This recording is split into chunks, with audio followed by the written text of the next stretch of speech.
chaotic, and it has changed my life. I'm a fan of his ever since. I love this collection.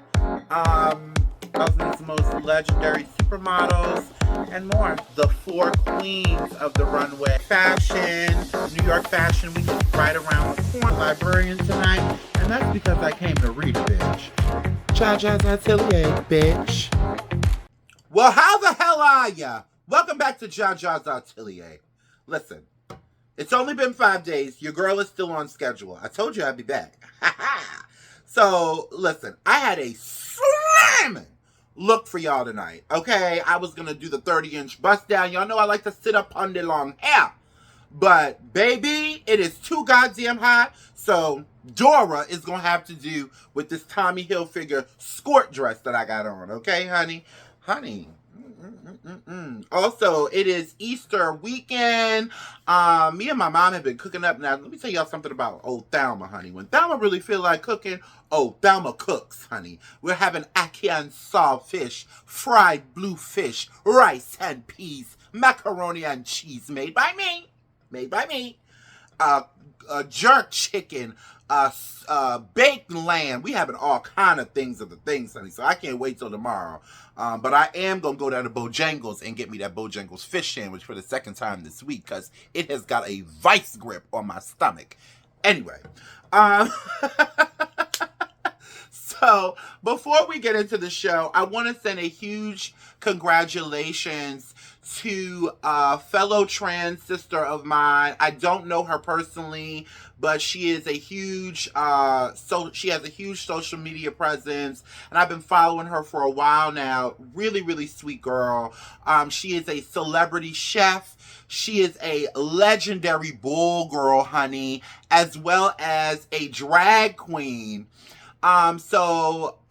This week, a couple of days ago, she had the opportunity to shut down Times Square and perform a medley of her drag hits for Pride. I believe it was for Trans Day of Visibility, but there's been some Pride events going on too, so I don't remember which one it was. But however, the Nola Princess was in Times Square, honey, Miss Jada Black Beauty, who she looked absolutely gorgeous.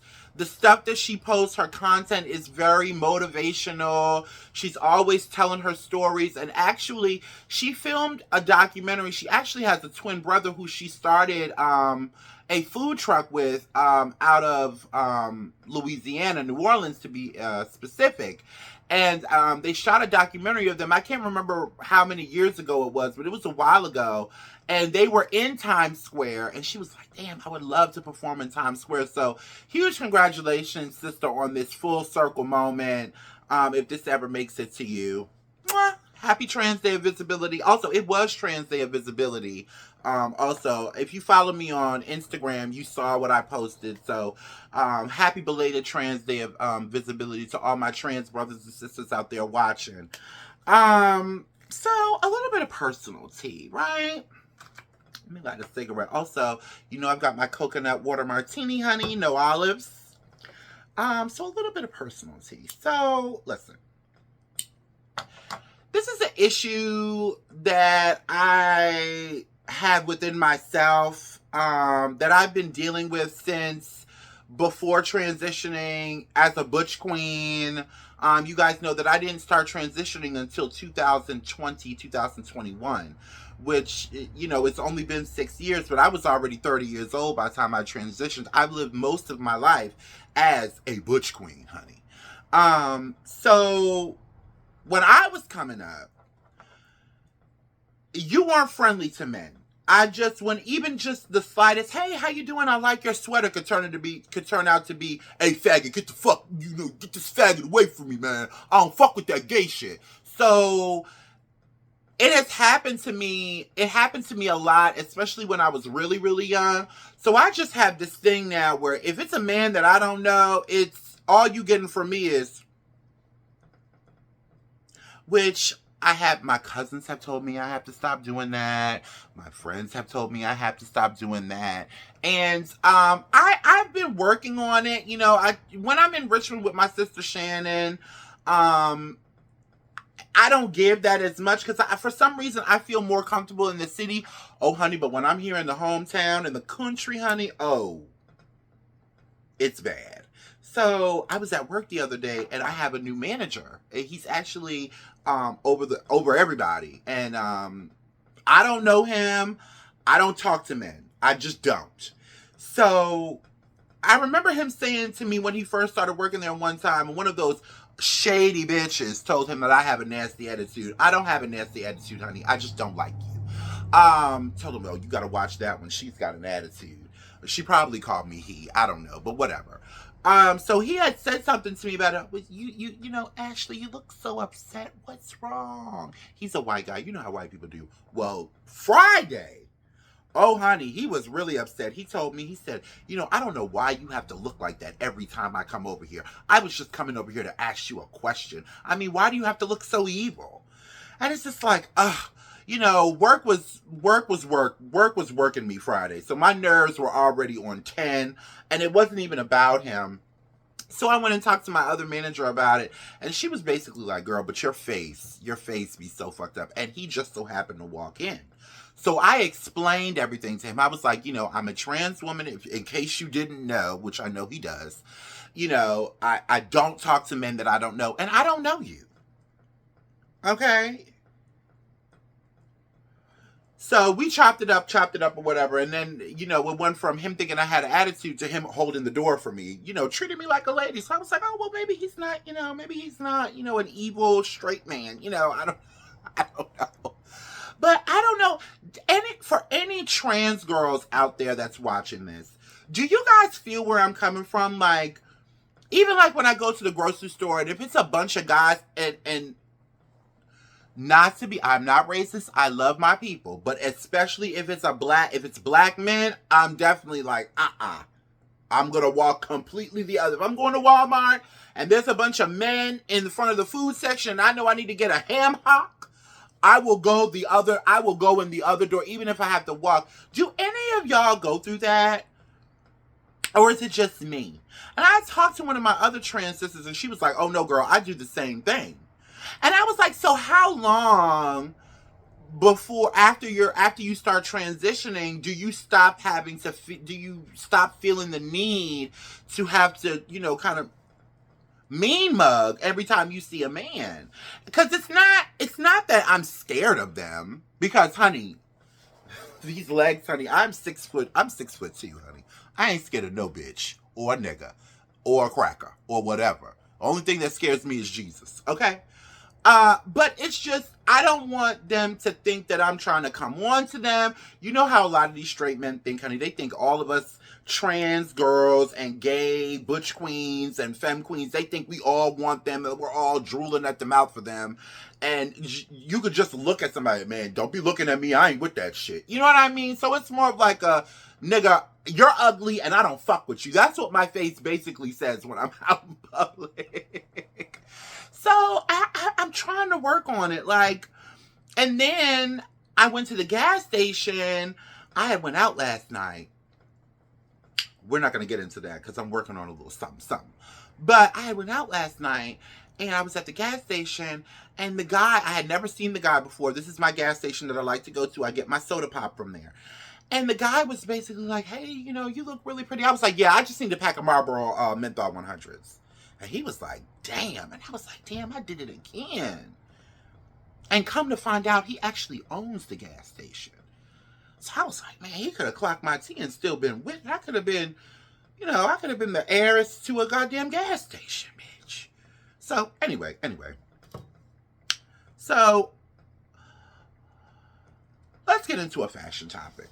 Oh, by the way, before we get into that, if you have any advice for me of how I can get over this trauma of mine, leave your opinion and your advice in the comment section. You know, this is a two-way street here. Anyway, so let's get into a fashion topic that has been an ongoing issue between black fashion consumers, black luxury fashion consumers, and retailers. I have a video that I want to show you guys. And it's right here. Take a look at this. A question. Why were you guys so rude when I came in here? This is going on TikTok, by the way, because I'm so tired of you guys discriminating against black people. You don't know if I'm a millionaire. You don't know who I am. When I came here, you rolled your eyes. And you, when I said something, you rolled your eyes. And he was very polite. No, don't apologize now, because you don't know if I have $1 million in my bank account. You don't know if I have a Black American Express right now, and I could have bought the whole store. Okay, you guys need to stop discriminating against black Americans when if it wasn't for us, immigrants would not be here. Do you know what the 13th, 14th, 15th Amendment is? Do you know what that is? No, you don't. If it was not for us, you wouldn't be here, and I'm sending this to corporate because you're very fucking rude. Thank you so much. You are very polite. You need a raise. And if any one of them are the managers, my team and I are going to make sure that you're above them. Okay? Thank you, sweetie. So, apparently, when I came across this video on social media, it was my first time seeing it. But apparently, this video is a little old. So if any of you guys that's watching me have seen this video, my apologies. But I wanted to talk about it because, number one, again, it was the first time I had ever seen it. And number two, I had been reading this book entitled, it's The Anti-Capitalist Book of Fashion by Tansy E. Hoskins. And it's basically this young lady, she was a model for a little while, and her whole zhuzh is investigating the fashion world. Let me give all the information on her. So, Tansy Hoskins is an award-winning journalist and author who investigates the global fashion industries. Her books include The Anti-Capitalist Book of Fashion and Footwork, which is the one I'm currently reading. What Your Shoes Tell You About Globalization, and What Your Shoes Tell You About Globalization. Tansy won the Fashion and Beauty Writer Award at the Freelance Writing Awards and was nominated for a British Journalism Award. Honey, when I tell you, this book had me enthralled. I wasn't actually reading it. I was listening to it off of audio. Lazy, I know, but listen, a girl's got to do what a girl's got to do. You see all this takes a lot of time. So does my job, and so does everything else. So, pardon me. I know some people, I say that because some people think it's intellectually lazy to listen to an audio book, but I mean, it's convenient. Anyway, the things that I had no idea about in the fashion industry, like all the fuck shit that happens within the fashion industry, and it goes far beyond what we've talked about here. I'm talking about, several billionaires taking stock in the same companies, tax write-offs, how they use fashion to enrich themselves, even down to Jeff Bezos and why him and Lauren Sanchez Bezos are so involved in the mainstream fashion world all of a sudden. And I found out that allegedly it's because his Amazon is cutting into almost 40% of retail sales, which I had no idea about that. I mean, I might be living under a rock or not paying attention, but I had no idea. So I had started listening to this book before I saw this video. And my question to the young lady, my first thought to the young lady was, well, girl, why are you not at the Brandon Blackwood showroom? Why are you not at the Telfar Global showroom? Why are you not at a Amina Mawadi showroom? Why are you not at a Tolu Coker showroom? Why are you not at a who else? A Luar showroom?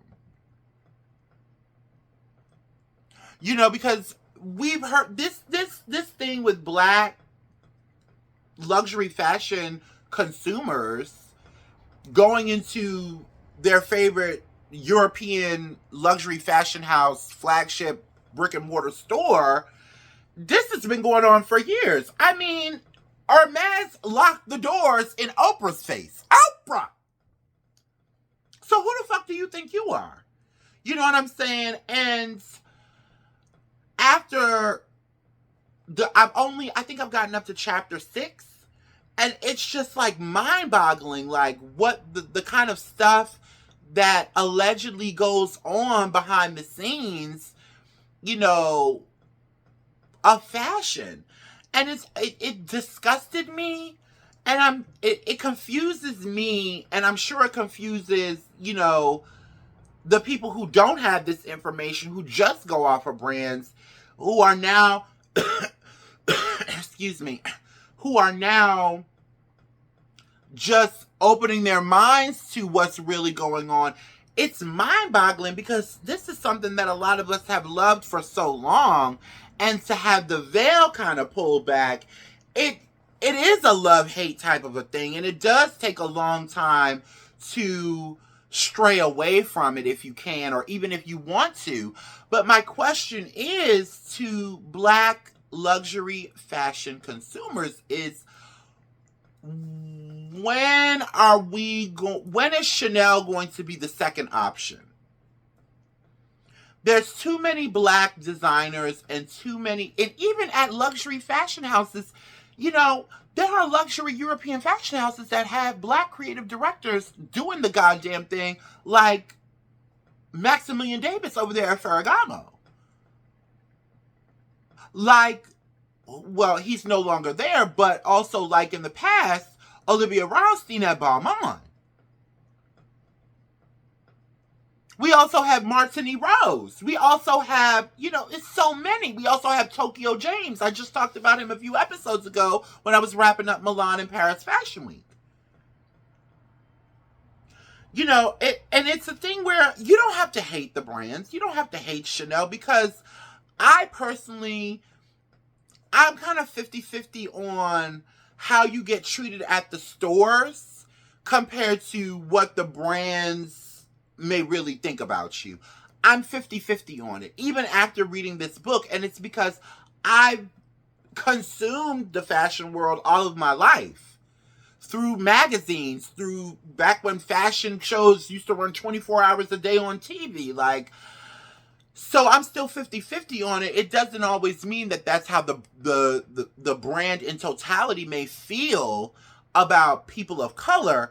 But, you know, we've heard these stories about when Black people go into these stores and work, even down to going to, bitch, I done been followed around in a Peebles. I don't even know if y'all know what Peebles is, but Peebles is like Macy's, Burlington Coat Factory, TJ Maxx.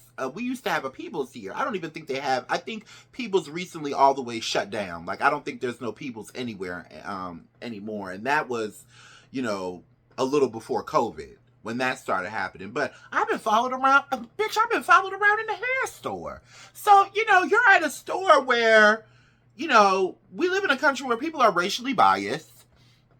You know, Chanel don't have a whole lot of Black employees at their stores. So, you know, I mean, they just had, for the first time ever, had a Black model close the show. So it's kind of like, I don't know when the tide is going to turn for us, when, you know, we don't have to bash the luxury brands again, but they should be the second option. I think we need to come to a place where, yes, we can go to the Chanel fashion show, and yes, that's a beautiful Hermes bag, and yes, okay, those are cute shoes at Prada. But they should be a second option for us. We need to start putting our people first in our closets. Period. And even with reading this book, and even my reaction to this video, there's still a part of me that is always going to love mainstream fashion. I'm not going to sit here and lie to you. I'm not. I'm still struggling on the Met Gala is 1 month away. I'm still struggling on if I'm even going to vlog about it, talk about it, give you guys a review on it. I'm kind of struggling with that, because we know who's wrapped up in it. And we also know who else is wrapped up in it. This is the first time Beyonce is going to be at the Met Gala in years. And she is going, honey, because she is trotting all along Paris doing fittings right now as we speak. And it is exciting, and it is art, and it does bring us inspiration. But we need to start. We can still enjoy these things, but from over there. And make our Black designers and Black fashion creatives first in our closet. Period. Speaking of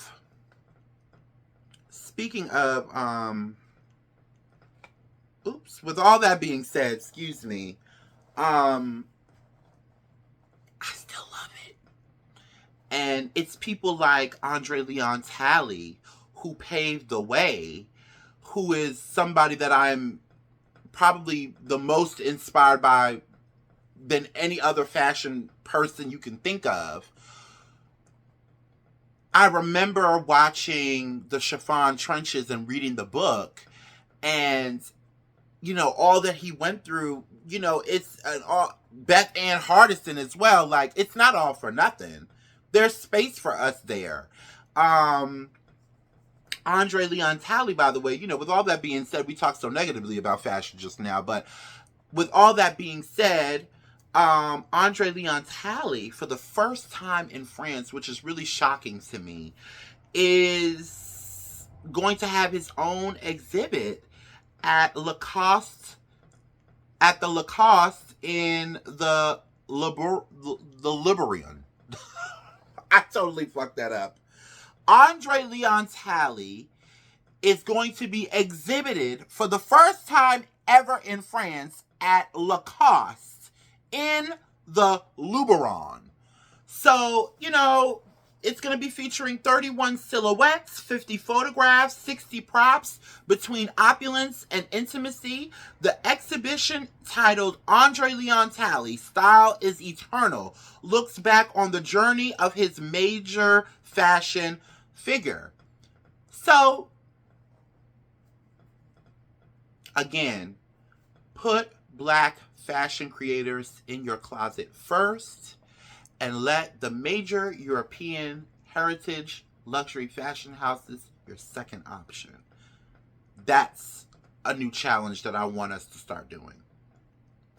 Anyway, so let's move on to some hot topics, honey. I got the hot topics for you bitches. So listen, we have to send a huge congratulations to multi-platinum recording artist, teen icon, child superstar, and now author Brandy Norwood, who just recently received her star on the Hollywood Walk of Fame, which I think is completely overdue. It is insane that she is just getting it. But she's not, Brandy's not even 50 yet. And they do tend to give it to more seasoned celebrities. You reach a certain age in life, and that's when certain awards come to you. She was, loved on by all of her celebrity friends, including music star Kalani. Monica was there. Her parents were there. Her daughter Sarah was there, and I was looking at her and I was like, God, I remember when Brandy was pregnant with her doing that MTV special. Remember when she was doing that MTV special when she lied allegedly and said that she was married to that girl's father, but she really wasn't? Girl, I think I was like in 6th grade when that came out. That was like around the time the Full Moon album came out, right? Also there was Babyface Edmonds, who is music royalty on top of the heap, even over Beyonce, I must say. So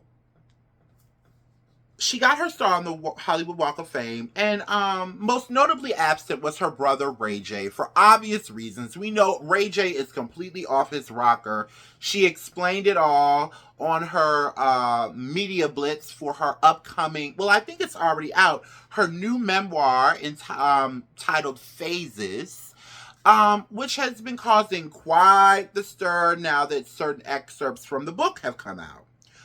Well, if you didn't know, Brandy, there's this long-running rumor that Brandy was in a years-long relationship with Boys to Men member Wanya Morris. Well, the real shade and tea came because it was alleged that he dated her when he was 20. They started dating when he was 22 or 21, and she was only 15, 16. Well, Brandy has revealed that it was true. I'm going to read an excerpt from her book right here. And I quote, "Your first real love," it's kind of lengthy, so bear with me. "Your first real love, your first experience with sex, these are a natural part of our youth, rites of passage that should unfold with tenderness and care. Mine unfolded under the influence of a man who seemed to know exactly how to make me question my own beliefs and boundaries. And I hung..." Let me widen this. My eyes ain't as good as they used to be. "And I hung this strange and I hung in this strange balance.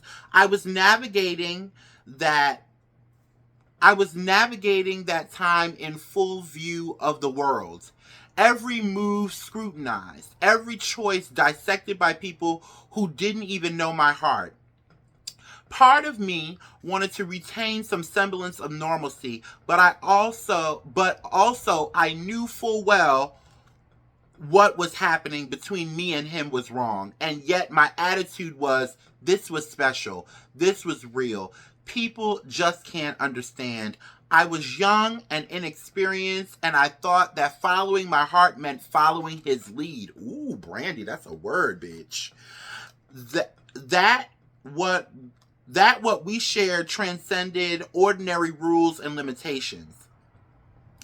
I had wanted to wait until marriage, and I had shared those beliefs with him, but I also believed that having sex with him would center our bond, would prove I was mature enough for our relationship, would make him happy, and so I told myself I was ready, that this was my choice. But the truth is, I felt like I had no choice. I felt like saying no meant losing him.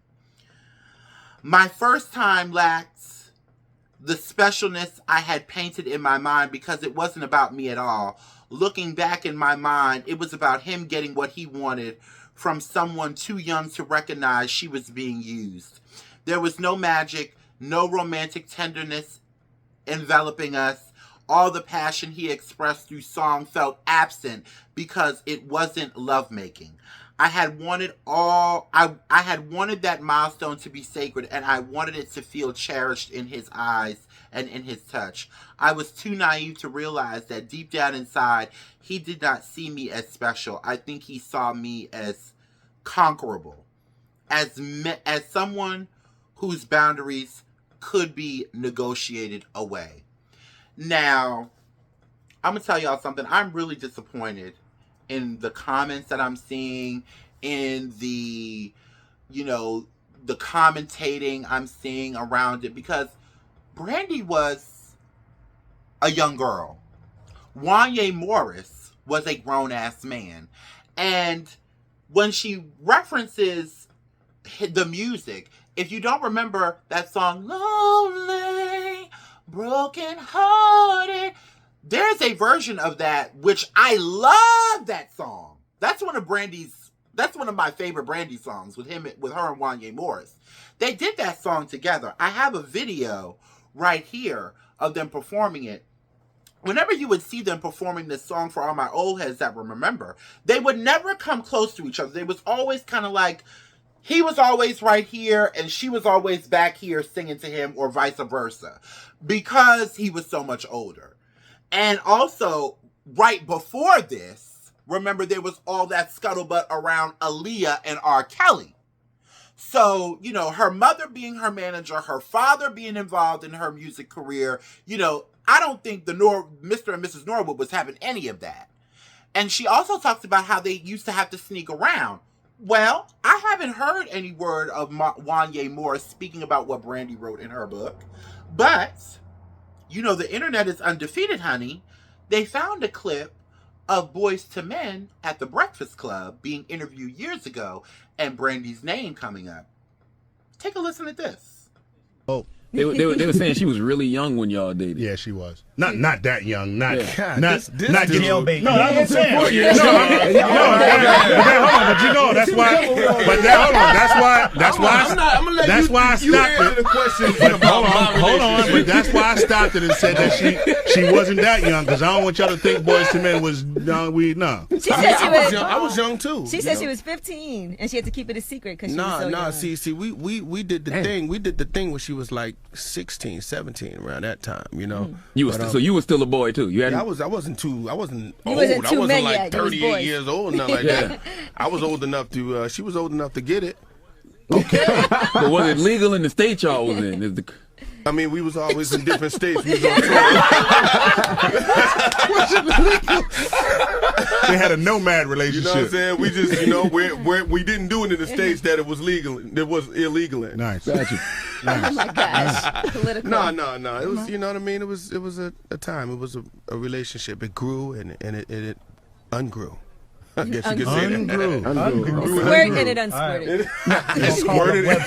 Squirted and unsquirted. I like that.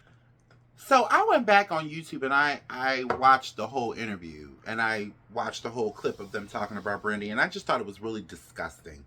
And if she was grown, like if they were around the same age when this happened and they were talking about it like this, I would have been like, it's the Breakfast Club, whatever.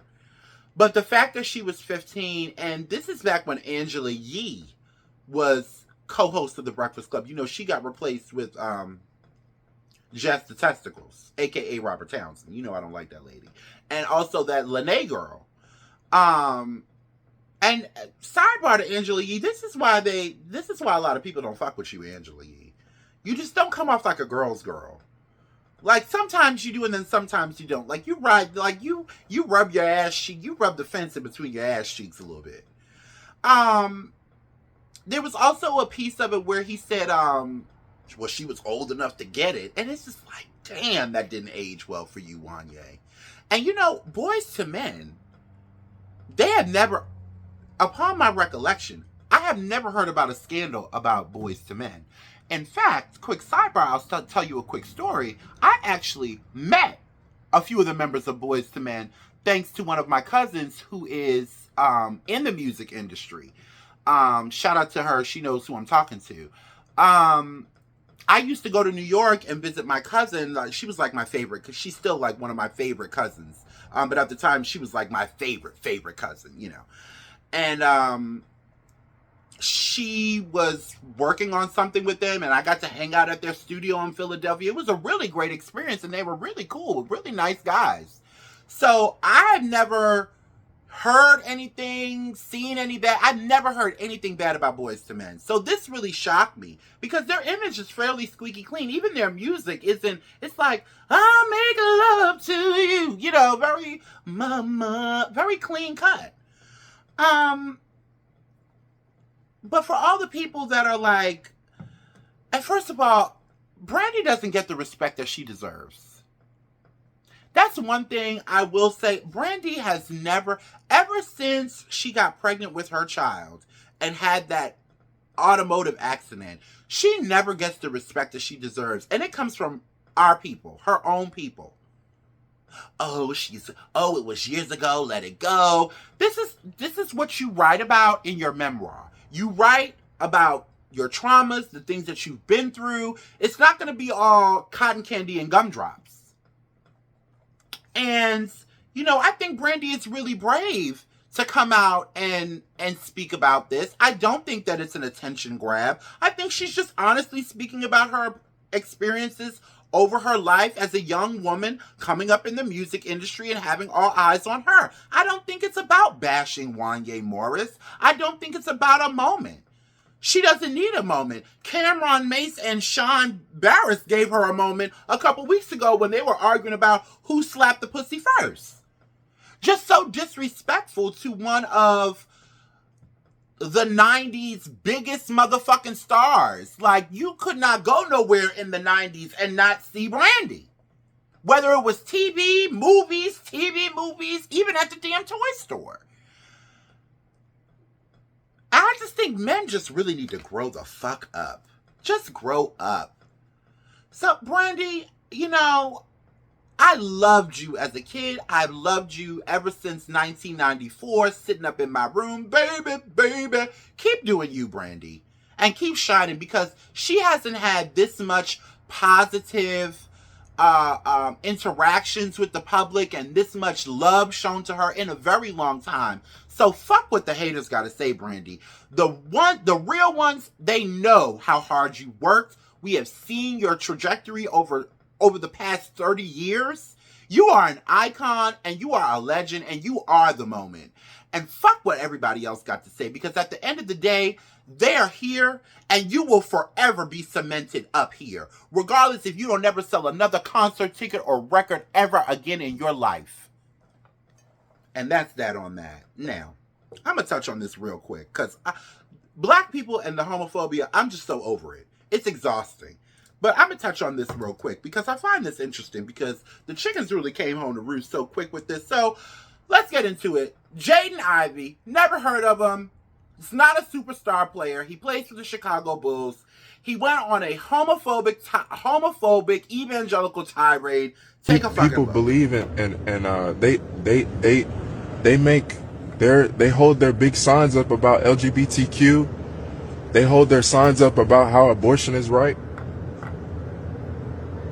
Right? Don't they preach these things?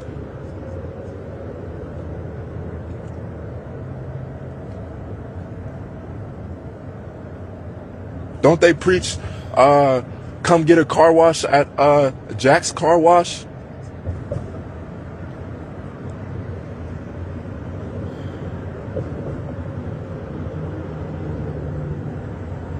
So how is it that the Christian it's a burden to preach the truth? That's because the devil is clearly working in these people to stop the truth. I'm gonna make this quick because I'm running out of time. Mr. Ivy, you play in the NBA. It is so many loose booty bitches waiting outside that locker room for you niggas, it's not even funny. White bitches, black bitches, Asian bitches, all kind of bitches. Waiting to give you that pussy. You and all your teammates. Now, he's married to a white woman. He's only 24. Dumb as hell. His wife is not returning his calls. He went on a whole rant. He's been on the podcast circuit. It's so many other sins within the NBA that you could have called out. You're not a real Christian. You're a homophobe. And you're a stupid homophobe, because I didn't realize that the NBA supported Pride Month. So he's upset because the NBA has got the Pride flags out. They honor Trans Day of Visibility. That made him upset. But this is your job. This is your employer. You are an employee. See, a lot of us get confused with these basketball players because they make so much more money than us. But at the end of the day, they are no different than the motherfucker that works at McDonald's. The salary is just higher. Because, bitch, you have somebody that you have to answer to. Well, the NBA and the Chicago Bulls gave him an answer. And they basically said, bitch, boo, bye. The Chicago Bulls announced today that the team has waived guard Jaden Ivy due to conduct detrimental to the team. And that is detrimental. So all of black social media was in an uproar. Oh my God! The straight black man can't speak no more. No, the straight black man can say whatever the fuck he wants to. In the unemployment line, you can't say whatever the fuck you want to when you're an employee. Now, had all you black basketball players did what the fuck you should have done when they was dogging y'all's ass and put y'all money together, yeah, the money that y'all wave in our face and y'all brag about, and started your own league, you could isolate whoever you want, talk about bad about whoever you want. You could have done whatever the fuck y'all wanted, but all of you black men are still dribbling that basketball on those NBA courts. So either shut up and dribble or leave. And meanwhile, while you're complaining about, you know, gay people and trans people, it's stuff like this that's happening to black women all across the United States and all across the country in certain states. My name is Michael Khalil. I'm a circuit court judge here in Jacksonville, Florida. The this state is of Florida a woman, has filed a black petition woman, for declaratory judgment. They're asking in for her bed an at emergency the C-section hospital, be granted in labor, arguing with a judge in Florida about whether or not she can get an emergency C-section. How look at this. Taking my rights away as a patient to be able to decide my own care, to give me an emergency C-section against my will. Well, let me ask you about that. What about the risk to the child? Anytime you go into childbirth, whether you do Why? a vaginal or a C-section, this is my problem with black folks, to the mother and with a lot of black folks, not all, but a lot. Out your priorities are fucked up. Need me. If I die from a C-section, our biological women are now having to, in the middle of childbirth, argue with a judge from their hospital bed about whether they can get a C-section or not. What the fuck are we talking about here? You lost your job, Jaden Ivy, because you're a homophobic asshole, and there's no excuse for it. And the NBA did the right thing. So fuck Boosie and whoever else feels like, oh, we can't say what we want. Y'all been saying it. Anyway, moving on. Before we run out of time, well. Trump has started his firing spree, honey. First it was Kristi Noem with her gay-ass husband. And now, Pam blood clot cunt Bondi. Well, Trump has let Pam Bondi go. And here's what he said. Pam Bondi is a great American patriot, a loyal friend who faithfully served as my Attorney General over the past year. Pam did a tremendous job overseeing a massive crackdown in crime across our country, with murders plummeting to their lowest level since 1900, which is a goddamn lie.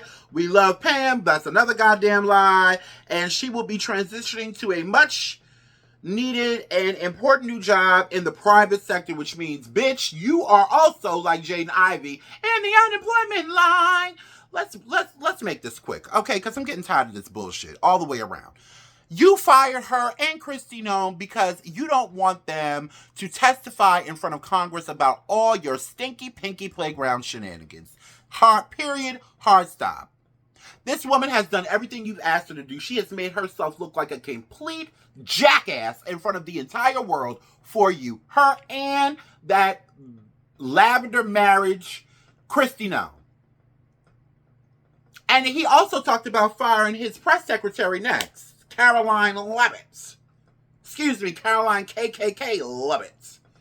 So, everything is a scam. Everything is, it's all screwy. It's all, running numbers and running scams or macaroni Tony them, and you're not good at it. And I just want if any MAGA trad wife type bitches is watching me right now, I want you to pay attention to how disposable you white bitches over there in MAGAverse really are. Because he is firing these white bitches left and motherfucking right. And she ain't the second, and she ain't gonna be the last. Anyway, I hope you guys have a great Easter. I will be back next week. Ciao.